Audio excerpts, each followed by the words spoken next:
Hello everybody, Drifty here from Driftwood Gaming, and this is going to be how to update your RPG Maker MV Project to version 1.3.1. So yesterday they released version 1.3 and you're thinking, okay, well I just got the 1.3 update, I don't need to update to 1.3.1, right? Wrong. So when they added version 1.3, they added tons of new features. We went from Pixie 2 to Pixie 4, which is a huge leap. We're going to have lots of frame rate improvements, the audio is going to be better. They've changed so many things, but what happens when you add so many new features, you're bound to introduce some glitches and bugs. So it was such a massive update that of course they've added some bugs with version 1.3. So they've immediately, a day later, updated to version 1.3.1. So you can see that they've added some fixes here to version 1.3.1. We're going to take a quick look at this. I'll put a link in the description below where you can get this information if you want to go over it in more detail. The biggest things that I've noticed is the encryption, it wasn't working correctly. There was an error there. There's also some errors with the auto shadow plugin.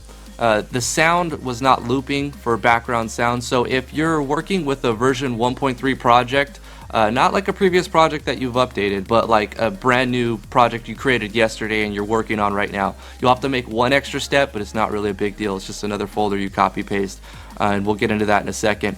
But probably the absolute biggest thing they've changed is the biggest change that they've made is they've enabled Pixie 4 garbage collector. So memory leaking in a program is absolutely terrible. What can happen is the game can crash and sometimes computers can crash even. So you don't want memory leaks, and by enabling the garbage collector, it's freeing up some of the memory that it's not being used. So games that have lots of stuff going on in the background, lots of parallel processes are less likely to crash your game. So you definitely want to update to version 1.3.1. So I'll get into how to do that now. So we're going to go over to our library under software and we're going to look at our RPG Maker project. We're going to right click it and we're going to click on properties, and then if you want to adjust how the game updates, you can toggle under updates right here. If you want it to update automatically, if you only want it to update when you launch it, it's toggleable right there. If you want to update your project to version 1.3 after you've already updated the actual application to version 1.3.1, I think I said that right?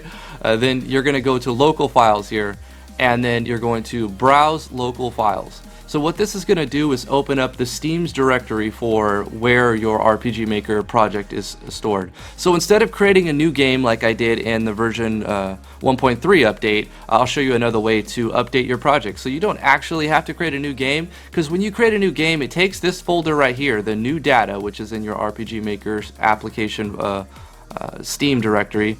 It's going to basically take this data and put it into a new game. So what we're going to do is launch the application and load up our game that's still using version 1.2 or 1.3, and we're going to go to game and open folder. So now we have two directories open, right? We have our Steam application software application folder, and we have our game project folder. So now I'm going to go over all the steps instead of just showing you one and putting in notations how to do the rest. Basically, you're going to start with the index.html. So copy that from the Steam, make sure you do this the right way, from the Steam app to your game project, right? So we're going to go directly there where you see index.html already, paste it there. We're going to copy and replace it. Alright, so we've got that. Now what we're going to do is go into our JS folder, and we're going to highlight with the left click, and then we're going to hold shift and left click the bottom, so we've got them all selected. Now what we're going to do is hold control and left click plugins.js, because we don't want to select plugins.js unless you want to overwrite all of your parameter settings in your plugins, which you most likely don't, so don't include this one. Right click the bulk of these files, copy these, and paste these over into your JS folder. We're going to do this for the next 6 conflicts and copy and replace that. Once that's done, we're going to go into the libraries, the libs folder, and on both of them. We're going to take the new data, and we're going to highlight all of these JS files, copy them, and paste them over into the library for our game. We're going to do this for the next 4 conflicts, copy and replace. So now we've updated our index.html, our libraries for Pixie to update, and we've also done it for our application JavaScript core files as well. So once we've got those 3, we're pretty much done. But if you're working on a 1.3 project that you just started yesterday, right, at this point, from version 1.3, then you're going to have to do one extra step. So it's really easy. Just go into audio for both of the folders, and you're going to go to background sound. You're going to copy background sound from the Steam application directory, and you're going to replace this folder. Now I've changed some sound effects, and I'm not using a version 1.3 game. This game started in version 1.2 of MV, so I don't need to do this, but you're going to copy the background sound and replace this folder with this folder.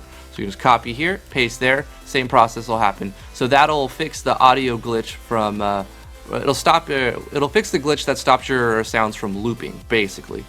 And that's it. So once that's done, we'll save our game, we'll close our game, we're gonna open up our project again, and let's do a test run of the game to see if it works correctly.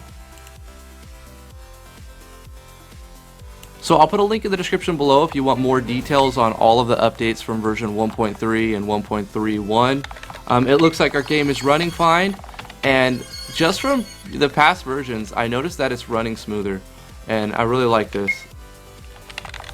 From the menus, it's really fast, and yeah, that's cool. Alright, so thank you guys so much for watching. That's going to do it for this video. If you have any special requests, put them in the comments below. If you like this video, give it a thumbs up, show your appreciation, put a comment below. Let me know that you want to see more content like this. If you have any other special requests, let me know in the comments below. Thank you guys so much for watching. If you haven't subscribed yet, please consider doing so. If you want to join the Indie Dev Game Group forums, then you can do that at driftwoodgaming.com, but you don't have to if you don't want to. Thank you guys so much for watching. We'll see you in the next video.